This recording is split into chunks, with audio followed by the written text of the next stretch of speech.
sudah maju di AI. Fajar udah masuk di AI ya. Nah, coba di sini yang menjadi ketua timnya Dida misalnya, atau Banafsa. Fajar kan sudah ada papernya. Ini cerita untuk PKM ya. Kalau untuk ekonomi regionalnya tetap aja begini, nggak ada masalah.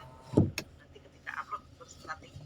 Analisis sektor unggulan dalam mendorong pembangunan ekonomi reguler. Udah dapat A nih dari Dida. Nah, hanya saja untuk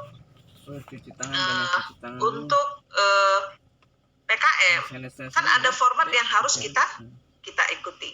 Nah, jadi jangan terlihat lagi dia seperti betul-betul kita mempraktekkan menulis tentang Sifsar Esteban Martilas gitu. Judulnya misalnya transformasi sektoral, transformasi sektor untuk mendorong pertumbuhan ekonomi berkelanjutan. Nah, contoh gitu ya, itu contohnya. Nah, di dalamnya nanti kita menghitungkan bagaimana transformasinya, dan ada di challenge terkait dengan Sustainable Development Agenda untuk mendapatkan pertumbuhan yang lebih berkeadilan. Nah, bisa aja juga naikkan di judul ya, pertumbuhan ekonomi berkeadilan untuk pertumbuhan ekonomi berkeadilan di Indonesia atau di Kabupaten Garut, nah, misalnya gitu. Jadi judul itu harus catchy. Di dalamnya kita akan menghitungkan transformasi sektoral. Dari transformasi sektoral kita akan masuk men-challenge terkait dengan Sustainable Development Agenda, terkait dengan pertumbuhan ekonomi berkelanjutan. Nah, jadi ada aspek-aspek yang teman-teman bisa tambahkan di sini informasinya. Contoh misalnya ya, bagaimana transformasi sektoral yang teman-teman hitungkan dengan Esteban Martilas ini bisa lebih sustain dengan menambah konsep eco farming, misalnya begitu ya. Untuk yang sektor pertaniannya, ketemunya sektor pertaniannya apa? Inilah yang menjadi unggulan, gitu. Seperti ini jangan ada lagi ya perubahan atau pembaruan bidang kehidupan lainnya. Titik pembangunan ekonomi ini belum nyambung nih ya, paragrafnya belum nyambung. Nah, ini teman-teman mengatakan terkait dengan undang-undang tentang pemerintah daerah untuk mengelola urusan penyelenggaraan pemerintah bagi kepentingan kesejahteraan masyarakat yang bersangkutan. Nah, ini mau ngomongin apa? Apakah mau membicarakan tentang fiskal ya, atau dukungan fiskal untuk pertanian berkelanjutan gitu. Jadi lebih mengerucut kepada tujuan yang akan dicapai. Nah, kalau sudah ini juga ya, laju pertumbuhan PDRB Kabupaten Garut. Nah, harusnya munculkan dong angkanya berapa nih. Titik-titik ini kan bisa ditunjukkan kan? Di Excel-nya bisa diklik kanan terus add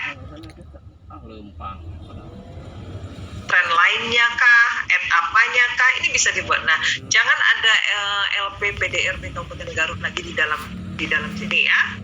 Harusnya judul gambar kan di luar ya.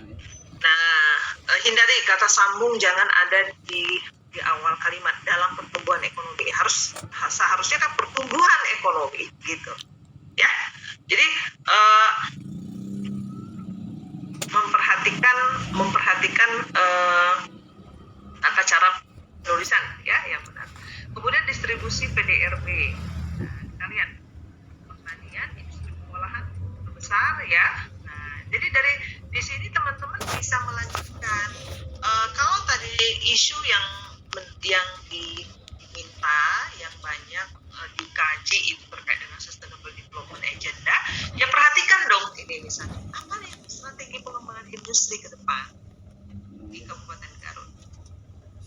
Nah, apakah sekarang kan isunya misalnya begini, kita di Garut itu punya industri kulit, ada di Sukaregang, tapi ternyata di Sukaregang ini menggunakan bahan kimia yang berbahaya bagi lingkungan, sehingga Matiin nggak ininya?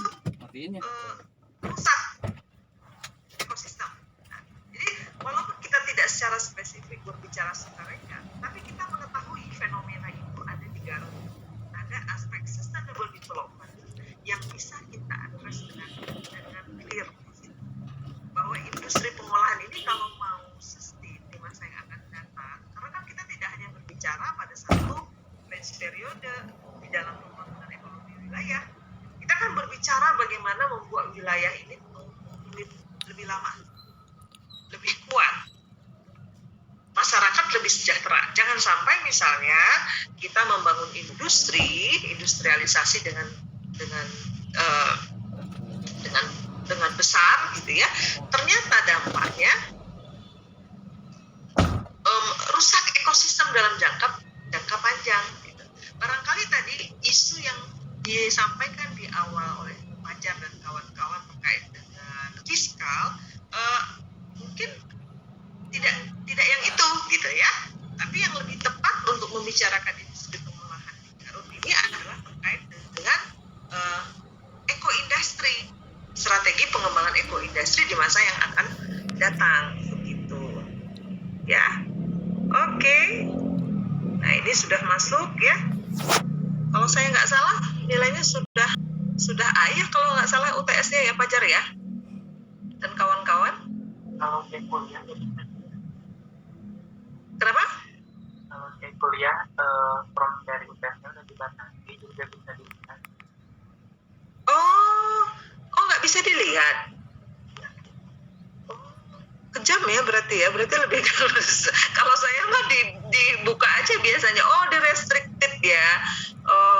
Oke. Itu kebetulan sekarang dimasukkan oleh saya kemarin minta Tendik aja yang memasukkan soal dan segala macam. Oh, berarti restricted ya. Saya kira teman-teman sudah tahu. Karena di situ saya kasih komen juga. Berarti nanti saya ubah dulu ya, jangan restricted. Tapi Fajar kalau nggak salah MBKM kok ya? Ya Bu, konversi. Wah, ini hebat nih Fajar, konversi masih serius juga belajarnya di sini ya. Masih dikerjain papernya. Ini papernya Fajar ikut ngerjain atau teman-teman aja? Ikut Bu, bareng-bareng. Oh, berarti ikut tetap masuk. Nah, oke, begitu teman-teman. Jadi hal-hal tadi karena kita dibatasi 10 halaman itu dari pendahuluan sampai daftar pustaka. Jadi memilih topiknya itu kalau misalnya fiskal nggak terlalu relate dengan apa yang kita tuliskan, maka kita fokus berbicara tentang industri pengolahan masa depan yang dia lebih eco-friendly. Jadi kita menginginkan pertumbuhan ekonomi wilayah di Garut ini akan panjang dan memberikan kesejahteraan. Jangan sampai merusak lingkungan, seperti itu. Jadi itu isu yang teman-teman bisa address ya. Kita cek. Ini 10, lewat 10 ya, Fajar ya, Dinda dan ini 11, sudah 11. Jadi sesuatu yang jadi bahasanya harus kompak.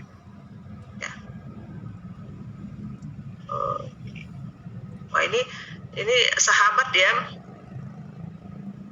Kami memiliki rasa pertemanan. Nah iya, kalau nggak ada kerja kelompok nanti nggak kenal, apalagi online. Oke, 13 sudah lebih dari halaman yang dibatasi oleh. Kalau nggak salah 15. Oke. Panduan. Kenapa? Di panduan kalau 15 halaman. Oh, 15 halaman, coba kita cek dulu panduannya. Tapi panduan yang baru ya, yang 2020. Kalau 15 halaman, alhamdulillah atuh. Ini ada perubahan ya, tiap tahun sebelumnya itu 10. Coba kita cek. Yang panduan 2021. Bisa share, Fajar? Saya stop share dulu. Ya, bisa buka.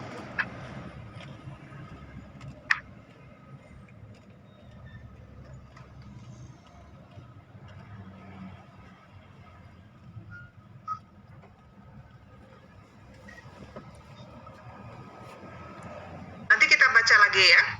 Minggu depan kita cek lagi apakah betul 15 begitu. Tahun sebelumnya 10 Fajar. Jadi itu juga menjadi batasan ya. Jangan sampai banyak. Kalau disampaikan 15, optimalkan 15 untuk memberikan analisa yang lebih dalam. Ya. Kalau misalnya 10, maka informasi-informasi itu teman-teman buat dulu brand mappingnya ya. At the end saya akan menjelaskan apa, maka informasi-informasi tadi, contoh ini kelihatannya bukan di fiskal, tapi lebih ke persoalan sustainable development. Oh yang ini lebih fokus ke masalah circular economy, bukan ke masalah tadi bukan masalah fiskal. Nah, gitu. Jadi pilihan-pilihan tema itu teman-teman udah dari awal sudah tetapkan sebagai standing position dari paper itu. Kalau ingin lebih misalnya saya kayaknya nggak cukup hanya di artikel ini gitu ya. Oh ya saya buat jadikan riset aja untuk men-challenge tadi terkait dengan eco industry di Garut. Dari temuan itu ya, kita temukan sektor bulannya ada. Tapi kita masih ragu nih. Bener nggak ini tata kelola ekonomi daerah kita ya gitu. Kita lihat industri kulit tumbuh, banyak penghasilan dari pengolahan kulit gitu ya. Tapi kita saksikan sendiri dengan mata kepala gitu, kerusakan lingkungan terjadi nih. Berarti ini akan ada masalah nih beberapa tahun yang akan datang. Nah, maka kita bisa mengajukan, saya akan mengajukan riset nih. Gitu ya. Jadi bisa beberapa skema dikembangkan. Ada lagi pertanyaan dari timnya Fajar, Dinda, dan ada belum di sini? Udah buka belum ya? Mbak Nafisha? Ada nggak yang Cukup ya? Oke. Sekarang saya share satu lagi ya. Tadi dari kelompoknya Fajar sudah.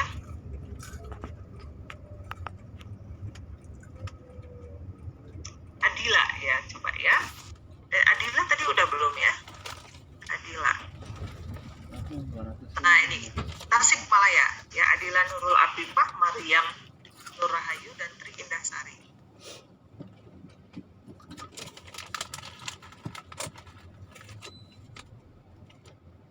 Terus teman-teman ini banyak sekali paper ya dari mata kuliah ini.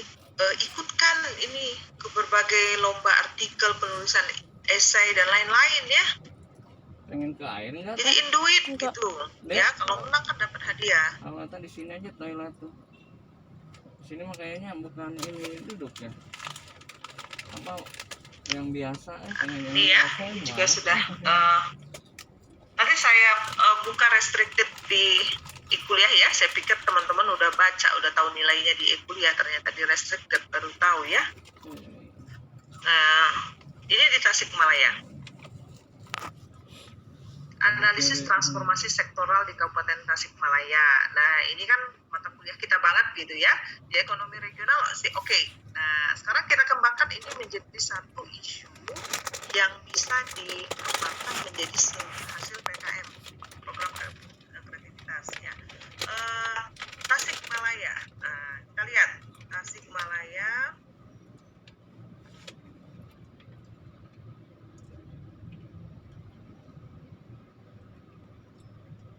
Nah, ini di RPJMD-nya Tasikmalaya ada hal-hal yang diaddress. Nah, kita ambil misalnya yang persoalan keempat, ketahanan pangan. Jadi di analisis sektor bulan teman-teman yang di Tasikmalaya bisa juga membahas terkait dengan ketahanan pangan ini dari hasil analisis PDRB-nya. Kita cek Tasikmalaya. Kontribusi sektoral. Kita lihat ya, perdagangan 20%, 18%, pertanian 37%, kemudian industri pengolahan. Nah, tadi benar ya, saya katakan kita berbicara terkait dengan ketahanan pangan. Jadi ini bisa dijadikan awal analisis bagaimana mengembangkan ketahanan pangan berkelanjutan di Tasikmalaya berdasarkan perhitungan ini. Jadi nanti teman-teman di Tasikmalaya ini tidak lagi banyak cerita tentang promosi tentang PDRB dan lain-lainnya ya, tapi bisa focusing ke bagaimana pengembangan pertanian. Tidak ada keunggulan, kompetitif, ada spesialisasi. Di industri pengolahan ada keunggulan, kompetitif, ada spesialisasi. Tapi dua sektor ini kan dia harus berteman. Jangan sampai pertanian dia tadi punya share yang besar, tapi kita tidak perhatikan terkait dengan sustainability, khususnya ketahanan pangan. Ya, jadi hasil analisis ini bisa dikembangkan. Jangan pakai dari tabel di atas, tabel berapa langsung tabel 2, mengindikasikan adanya A, B, C, D ya gitu. Jadi jangan ada kata sambung di awal kalimat ya.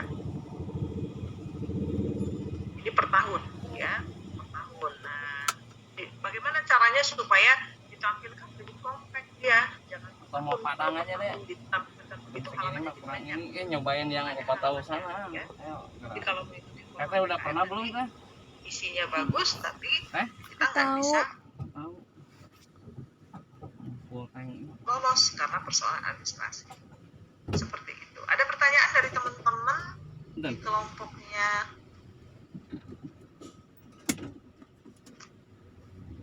apa tadi?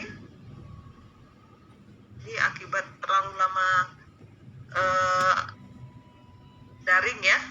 Nah, kalau Tidak padang kenal wajahnya ya. Adilan Teteh pernah ya dulu. Mariam Nurahayu, Tri Indasari nggak ada? Cukup Yang sama ada? Teteh Ayu ini kan ya. Dia bisa dikembangkan ke gagasan tertulis terkait dengan ketahanan pangan tadi ya. Bagaimana gagasan menciptakan pertanian yang dia hasilnya banyak, tapi juga menjaga kelestarian lingkungan. Nah, teman-teman bisa mengambil teorinya apa terkait dengan Kayak gitu eco-farming. aja tuh. Jadi cari eco-farming. Apa sih gagasan teman-teman? Kita mau tetap bertahan di sektor pertanian, hasilnya juga bagus, dan lestari untuk lingkungan. Jadi bacaannya tinggal ditambah, oh eco-farming ini bisa menjadi gagasan tertulis saya nih. Jadi jangan memikirkan bahwa UAS itu semua sesuatu yang baru ya, bisa dikembangkan dari apa yang sudah teman-teman sampaikan di UTS.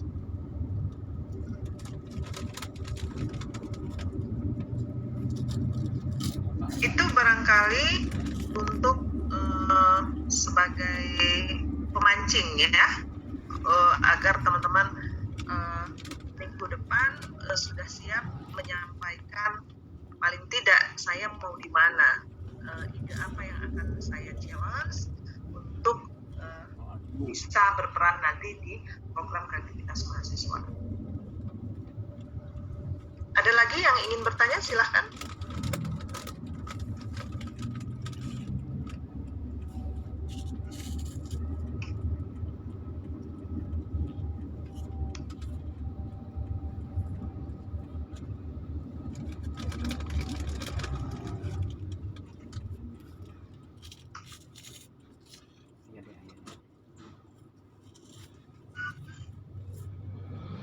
Semua sudah jelas ya.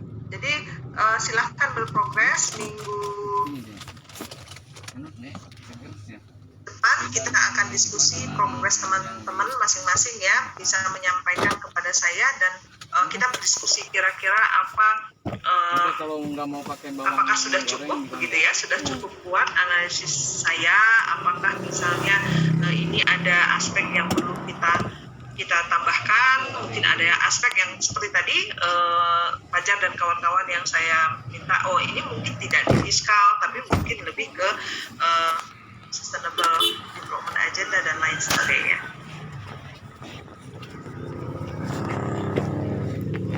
Silahkan kalau masih ada.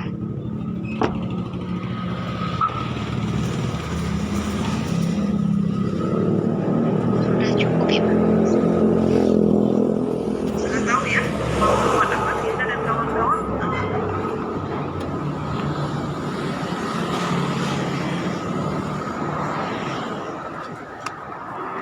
Apakah masih meneruskan yang sama atau ada topik yang dikembangkan? Mau izin bertanya. Yes. Ya, silakan.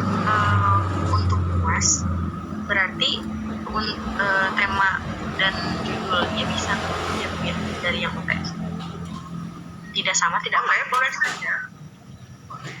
Kalau saya sarankan tadi, ide awalnya itu dari paper yang sudah ditulis di UTS. Contoh tadi kita membahas mengenai Tasikmalaya ya, menulis tentang Nggak pakai bawang. transformasi sektoral di Tasikmalaya. Nah, dari sana kan sudah ketemu bahwa sektor pertanian adalah sektor yang memiliki kontribusi terbesar di perekonomian Tasikmalaya. Nah, dari hasil perhitungan SIPSER, teman-teman melihat, oh ternyata untuk sektor pertanian ini tidak memiliki daya saing, namun spesialisasinya di situ. Artinya apa? Kalau yang dikatakan dengan spesialisasi, penduduk sudah punya kemampuan di situ. SDM sudah bisa mengolah lahan pertanian. Nah, artinya apa? Sudah punya skill dasar untuk menciptakan tadi pertanian. Apa sih produk pertanian? Contoh misalnya dari kelapa. Oh, dari kelapa ini sudah bisa dijadikan minyak kelapa. Karena apa? Dia sudah terbiasa dengan komoditi kelapa. Gitu. Temuan kita ternyata kan dia nggak berdaya saing nih kelapa. Teman-teman bisa punya gagasan kan? Karena apa? Sektor pertanian ini walaupun dikatakan ditemukan dia tidak berdaya saing, tapi nature-nya penduduk Tasikmalaya itu ada di sektor pertanian. Apakah kita akan membiarkan sektor pertanian hilang atau tidak? Maka apa yang harus teman-teman gagas? Salah satunya adalah kita membuat hubungan yang harmonis antara sektor pertanian dengan sektor yang memiliki value added yang lebih tinggi. Tadi contoh industri pengolahan. Maka apa? Kita kan harusnya memiliki gagasan bagaimana membuat produk pertanian ini bisa diciptakan nilai transformasi dalam bentuk yang dia basisnya industri dan perdagangan. Kenapa? Karena kita tahu kalau Tasikmalaya tadi hanya menjual kelapa saja, maka nilai tambahnya kan kecil. Gagasannya apa? Nah, bisa dikembangkan menjadi gagasan tertulis kan? Contoh tadi teman-teman mengajar di Garut, ketemunya apa sektor yang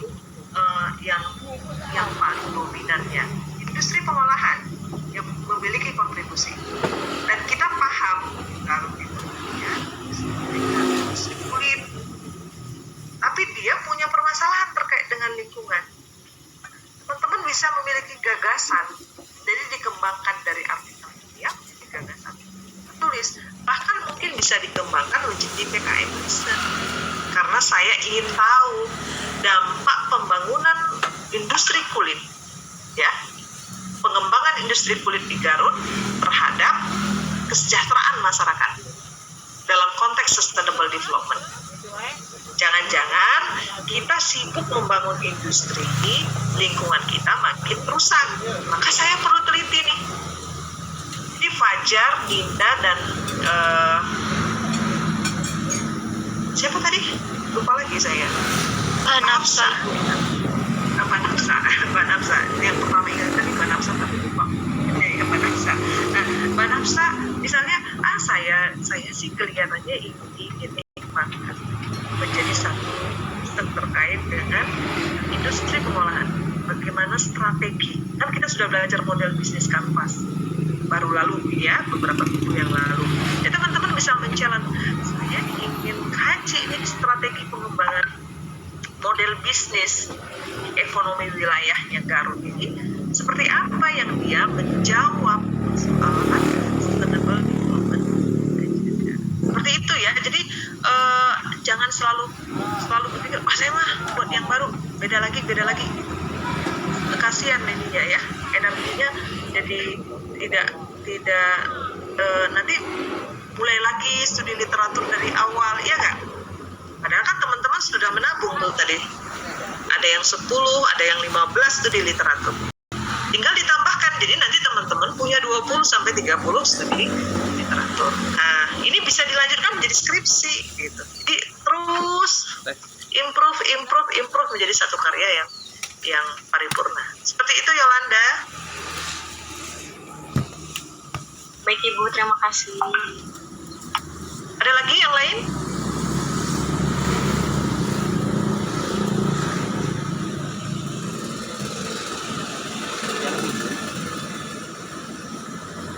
Baik, kalau sudah tidak ada, jangan lupa minggu depan silahkan saya buka diskusi lagi. Siapkan materi teman-teman semua untuk kita elaborasi lebih dalam. Jangan takut salah ya. Yang tidak boleh itu dalam dunia akademik itu salah tuh boleh gitu ya. Nanti kita perbaiki.